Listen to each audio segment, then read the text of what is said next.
membahas strategi hidup dan bisnis ala anak muda zaman now.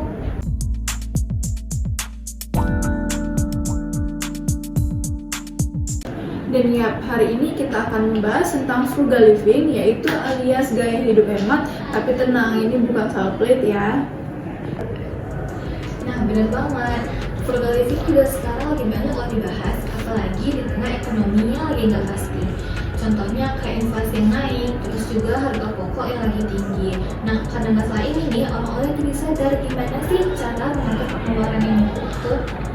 Tapi ya, seringkali frugal living ini disalahartikan dengan yang mereka tuh bilang, wah hidup hemat nih, berarti harus menderita dong. Tetapi frugal living ini ya tergantung prioritas atau mindset kita, bukan soal menahan diri dari kemauan. Setuju. Contohnya nih, kalau misalkan kalian setiap hari pergi beli kopi di kafe, kalian bisa loh bikin kopi di rumah sendiri dengan kualitas rasa yang nggak jauh enak.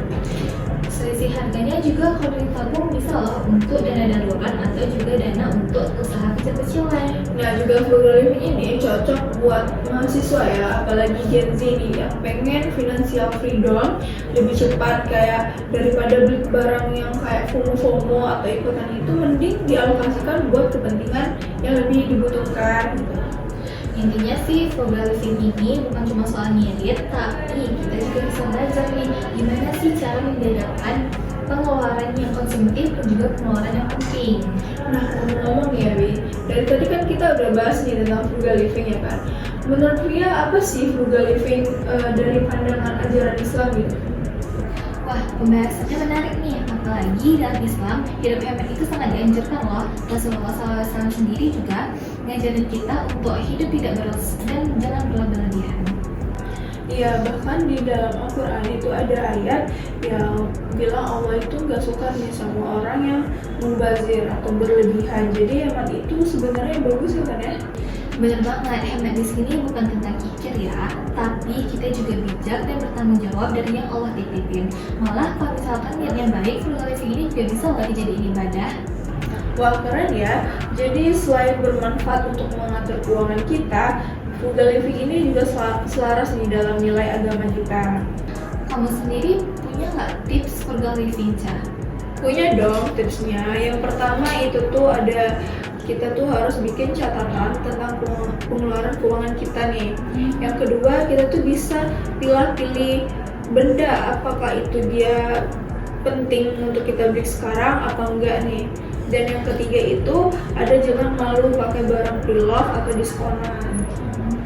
Bagus sih. Nah, kalau dari aku sendiri juga ada nih tipsnya. Kalian bisa loh coba meal prep alias masak sendiri untuk kebutuhan seminggu ke depan. Dan kalian juga bisa manfaatin promo-promo atau cashback waktu belanja online. Lumayan banget loh buat mengurangi pengeluaran bulanan kalian. Benar-benar intinya frugal living itu bukan hanya hidup pas-pasan, tapi hidup harus lebih cerdas. Dan juga nih, gaya hidup itu juga bisa lah kita bikin konten dan juga bisnis. Misalnya mailbox yang lagi hemat, atau juga bisa bikin akun edukasi di konten TikTok. Nah, jadi bukan cuma hemat ya, tapi ini kita bisa jadi lebih produktif lagi nih. Oke deh, itu tadi obrolan santai kita tentang frugal living. Semoga bisa jadi inspirasi ya buat kamu yang mau hidup secara bijak dan secara finansial. Nah, segitu dulu topik pembahasan kita pada hari ini tentang frugal living. Sampai jumpa di episode selanjutnya dengan aku Aca. Aku Sia. Hidup hemat itu cerdas, bukan pelit. Bye-bye.